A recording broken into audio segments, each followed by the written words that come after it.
एक जंगल में सारे पक्षी सुखी सुखी अपना जीवन जी रहे होते हैं। इस जंगल में तो चीलों का भी नामो निशान न था। सभी पक्षी सुकून से अपनी जिंदगी गुजार रहे होते हैं। शुक्र है हमारे जंगल में चीलें नहीं हैं, नहीं तो वो हमें बहुत नुकसान पहुंचा देती। अरे काले कौवे, ये देखो तुम्हारे पीछे एक चील आ रही है। तुम्हारी काली ज़बान जो बोलते हो सच हो जाता है। अरे तोते रुको, मैं इस चील को हमारे जंगल में नहीं रहने दूंगी। फिर वो चील पक्षियों के पास आती है और वो चील कहती है, मेरा नाम बाजू चील है, मैं इस जंगल में रहने आई हूँ। बाजू चील, हमारे जंगल में एक भी चील नहीं रहती है और तुम भी हमारे जंगल में नहीं रह सकती हो। जाओ जाके किसी गुफा में रहो। नहीं चिड़िया, गुफा में तो भोजन नहीं मिलता है और जंगल में आराम से भोजन मिल जाता है। अरे बाप रे, ये जालिम चील तो अपना भोजन भरने के लिए हमारे बच्चों को बांटेगी। मीनू चिड़िया, कुछ करो ना तुम। अरे नहीं नहीं तोते, मैं तुम सब पक्षियों के बच्चों को नहीं खाऊंगी, क्योंकि मैंने हमेशा तुम पक्षियों जैसा ही भोजन खाया है। मैंने तो आज तक कभी भी किसी पक्षी का मांस नहीं खाया है और मुझे पक्षियों का मांस बिल्कुल भी पसंद नहीं है। नहीं नहीं पक्षियों, इस चील की बातों पे बिल्कुल भी भरोसा नहीं करना। ये चीलें बहुत ज़्यादा शातिर होती है, ये ज़रूर हमारे बच्चों को नुकसान पहुंचाएंगी। अरे नहीं बुलबुल, मुझे तो ऐसा लग रहा है कि ये चील हमसे बिल्कुल सच बोल रही है। इसने कभी भी पक्षियों का मांस नहीं खाया होगा।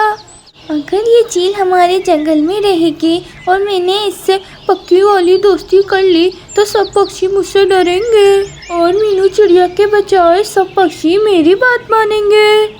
बाजू चील, मेरे पति तो दूसरे जंगल गए हैं। अगर तुम इस जंगल रहोगी तो तुम मेरे बच्चे का शिकार आराम से कर लोगी। मीनू चिड़िया, हम सब पक्षी बरसों से सब पक्षियों की मदद करते आ रहे हैं और हमने कभी भी किसी भी पक्षी के जंगल से बाहर नहीं निकाला है। मुझे लगता है ये चील एकदम सच कह रही है। अगर ये बाजू चील हमारी दोस्त बन जाए तो फिर जंगल में कोई दूसरी चील हम पे हमला करने का नहीं सोचेगी। पक्षियों, मुझे बस कुछ दिन रख लो, मैं किसी भी पक्षियों को नुकसान नहीं पहुँचाऊँगी। बाजू चील, मैं बस काले कौवे के कहने पर तुम्हें यहाँ रहने की इजाज़त दे रही हूँ। पक्षियों, क्या तुम सब लोग राज़ी हो मेरे फैसले पे? मीनू चिड़िया, चलो, अगर कालू कौवा इतना कह रहा है तो हम इस बाजू चील को अपने जंगल में रख ही लेते हैं। फिर बाजू चील एक पेड़ पे खाली घोंसला देखकर उस घोंसले में रहने लगती है। अगले दिन बाजू चील सभी पक्षियों को जमा कर उनसे कहती है, पक्षियों, मैंने आज रात तुम सबकी दावत रखी है। तुम सभी पक्षियों को उस दावत में ज़रूर आना है। तुम्हारी तरह मुझे भी गंदम, दाल, चावल खाना बहुत पसंद है। ठीक है बाजू चील, हम सब तुम्हारी दावत में ज़रूर आएंगे। रात हो जाती है, सभी पक्षी चील की दावत में आ जाते हैं। चील बड़े मज़े से पक्षियों का भोजन खा रही होती है। अरे कालू कौवे, तुमने चील के बारे में बिल्कुल सही बोला था, ये तो हमारे जैसा भोजन खाती है। हाँ मीनू चिड़िया, तुम सही कह रही हो, ये चील तो बहुत अच्छी है और इसे हमारे जंगल में ही रहना चाहिए। अगर ये हमारे जंगल में रहेगी तो दूसरी चीलें हमारे जंगल में नहीं आएंगी। हम सभी पक्षियों ने देख लिया है, तुम बहुत अच्छी चील हो। तुम हमें एक नुकसान पहुंचाने के बारे में कभी सोच भी नहीं सकती। इसीलिए हम सब पक्षियों ने ये फैसला लिया है कि आज से तुम हमारे इस जंगल में रहोगी। शुक्रिया पक्षियों, मैं अपना वचन कभी नहीं तोड़ूंगी और हमेशा तुम सब पक्षियों की रक्षा करूंगी। अगले दिन कालू कौवा और बाजू चील मिलकर बातें कर रहे होते हैं। बाजू चील, सभी चीलों को पक्षियों का मांस बहुत पसंद होता है। तुम भी तो एक चील हो ना। मुझे मानो चिड़िया बिल्कुल पसंद नहीं। अगर तुम मानो चिड़िया का बेटा मोटू चिड़ा को मार दो और दूसरे पक्षियों के बच्चों को खाने के सिवाय मेरे मानो चिड़े बच्चे को छोड़कर मैं तुम्हारा शिकार करने में साथ दूंगा। कालू कौवे, कभी ऐसी बात नहीं करना, मैं अपना वचन नहीं तोड़ सकती। ये सब पक्षी मुझे अपनी जान से भी ज़्यादा प्यारे हैं। ये सब सुन के कालू कौवा बहुत ज़्यादा गुस्से में वहाँ से चला जाता है। फिर ऐसे ही 1 महीना गुजर जाता है। सब कुछ बहुत अच्छा चल रहा होता है। हाय रे, मेरा बच्चा कहाँ चला गया है? वो तो बहुत छोटा है, उसे तो उड़ना भी नहीं आता है। हाय रे, किसी पक्षी ने मेरे मासूम बच्चे को अपना शिकार तो नहीं बना लिया ना? बुलबुल बहन, हमारे यहाँ सांप और खूंखार चील ही है जो तुम्हारे बच्चे को ले गई होगी। और बाजू चील तो हम सब पक्षियों से बहुत ज़्यादा प्यार करती है। बुलबुल बहन, अगर बाजू चील को हमें खाना ही होता तो वो हमें सभी पक्षियों के सामने खा सकती थी, तो वो छुपके ऐसा काम क्यों करेगी? हाँ तोते, बाजू चील ऐसा नहीं कर सकती है, ये जरूर किसी और पक्षी का काम है। कुछ ही देर बाद बाजू चील भी वहाँ आ जाती है। अरे पक्षियों, मैंने अभी बहुत बड़ा सांप देखा है, कहीं बुलबुल के बच्चे को सांप तो नहीं खा गया? सभी पक्षी उस सांप से डर जाते हैं। फिर क्या था, रोज़ाना किसी न किसी पक्षी का बच्चा गायब हो रहा था। मीनू चिड़िया बहुत ज़्यादा परेशान हो जाती है। बस फिर वहीं पर बाजू चील भी आ जाती है। मीनू चिड़िया, मैंने उस सांप को बहुत ढूंढा है, ना जाने वो दुष्ट सांप कहाँ चला गया है। एक बार मुझे वो सांप मिल जाए, मैं उसे जान से ही मार दूंगी। अभी मीनू चिड़िया की नज़र बाजू चील के परों पर पड़ती है। बाजू चील के परों पर लाल लाल खून लगा हुआ था। चलो मीनू चिड़िया, मैं तुम्हें बस यही बताने आई थी, मैं चलती हूँ। ये कहकर बाजू चील वहाँ से चली जाती है। मीनू चिड़िया को बाजू चील पर थोड़ा शक होने लगा था, इसलिए वे कालू कौवे के पास जाती है। मीनू चिड़िया, ये तुम क्या कह रही हो? बाजू चील के परों पर खून लगा हुआ था। मुझे तो यही लग रहा है कि बाजू चील हमारे जंगल के नन्हे पक्षियों को मारकर खा रही होगी।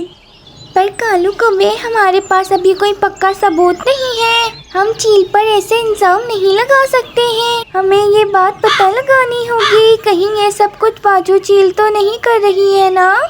कालू कौवे, तुम एक काम करो, तुम बाजू चील के अलावा सभी पक्षियों को चुपके से मेरे घोंसले में बुला लो। ठीक है मीनू चिड़िया, मैं बाजू चील के अलावा सभी पक्षियों को बुलाकर लाता हूँ। फिर कालू कौवा सभी पक्षियों को बुलाने के लिए चला जाता है। फिर सभी पक्षी मीनू चिड़िया के घोंसले में आ जाते हैं। मीनू चिड़िया सभी पक्षियों को बताना शुरू करती है। पक्षियों, मेरे पास एक बहुत ही बढ़िया सा उपाय है, जिससे ये पता चल जाएगा कि ये सब बाजू चील कर रही है या कोई और। मीनू चिड़िया अपना उपाय सारे पक्षियों को बताती है। अगले दिन सारे पक्षी बाजू चील के पास आते हैं। मीनू चिड़िया बाजू चील से कहती है, बाजू चील, हम हर साल दूसरी जंगल अपने दोस्तों से मिलने जाते हैं, पर हमारे बच्चे अभी बहुत छोटे हैं, हम इन्हें अपने साथ नहीं लेकर जा सकते हैं। और आपको ये पता भी है कि हम अपने बच्चों को अकेले जंगल में नहीं छोड़ सकते हैं, क्योंकि वो सांप हमारे बच्चों को नुकसान पहुंचा सकता है। इसलिए कृपया आप हम सब पक्षियों के बच्चों का ध्यान रखें जब तक कि हम नहीं आ जाते वापस। अरे पक्षियों, तुम सब आराम से जाना और आराम से आना। तुम सबके नन्हे पक्षियों का मैं अच्छे से ध्यान रखूंगी। सारे पक्षी वहाँ से चले जाते हैं और सामने वाले पेड़ पे जाकर छुप जाते हैं। अरे वाह नन्हे पक्षी, इन्हें तो मैं अब नहीं छोड़ूंगी। वैसे भी मीनू चिड़िया को मुझ पर शक हो गया है, मैं जल्दी से इन पक्षियों को मारकर खा लेती हूँ। उसके बाद मैं यहाँ से भाग जाऊंगी और किसी को भी नहीं पता चलेगा कि ये बाजू चील कहाँ भाग गई है। ये सारे बातें भी पेड़ के पीछे छुपे सभी पक्षी सुन लेते हैं। चलो मीनू चिड़िया, हम जल्दी से बाजू चील के पास जाते हैं वरना तो ये मेरे राजू कौवे को मारकर खा लेगी। फिर सभी पक्षी बाजू चील के पास आते हैं। बाजू चील तो काफी डर जाती है। पक्षियों, तुम सभी इतनी जल्दी कैसे आ गए हो? बाजू चील, हमें तुमसे ये उम्मीद न थी। तुम तो आस्तीन का सांप निकले हो। हम सब पक्षी तुम्हें अब नहीं छोड़ेंगे। कबूतर जाओ और जाकर एक जाल लेकर आओ। ठीक है मीनू चिड़िया, मैं एक बड़ा सा जाल लेकर आता हूँ। इस चील की तो अब खैर नहीं। फिर कबूतर एक जाल लेकर आता है और वह जाल चील के ऊपर फेंक देता है, जिससे चील जाल में कैद हो जाती है। बाजू चील, तुम्हारी यही सजा है। आज से तुम इस जाल में कैद रहोगी। बाजू चील, मैं तुम्हें कभी माफ नहीं करूँगी। तुम मेरे मासूम बच्चे के कातिल हो। फिर इस तरह बाजू चील को अपनी गलती की सजा मिल जाती है। इस कहानी से हमें ये सीख मिलती है कि हमें कभी भी जाओ मेरे साथ अब घर चल। उस दिन के बाद से रानी चिड़िया अपने आगे की जिंदगी मीठी तोती के साथ बिताने लगती है।